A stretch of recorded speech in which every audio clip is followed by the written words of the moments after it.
నేను మీ అందరికీ ఒకటే చెప్తా ఉన్నా, మీ అన్నగా, మీ తమ్ముడిగా, మీ బిడ్డగా ఒకటి చెప్తా ఉన్నా. నెక్స్ట్ వచ్చే జగన్ 2.0లో పరిస్థితి ఈ మాదిరిగా ఉండదు. ఈరోజు ప్రతి కార్యకర్త కష్టాన్ని చూస్తూ ఉన్నా కాబట్టి చెప్తా ఉన్నా.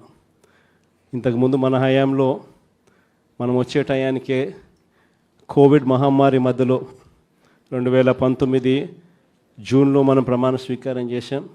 ఆ తర్వాత ఆ మార్చిలోనే ముగియక మునిపే, ఒక సంవత్సరం కూడా సరిగ్గా ముగియక మునిపే 2020 మార్చి వచ్చేసరికి వెంటనే కోవిడ్ వచ్చింది.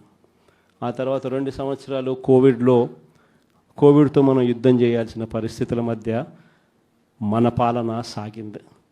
బహుశా కార్యకర్తలకు అనుకున్న మేరకు బహుశా నేను చేయలేకపోయి ఉండొచ్చు.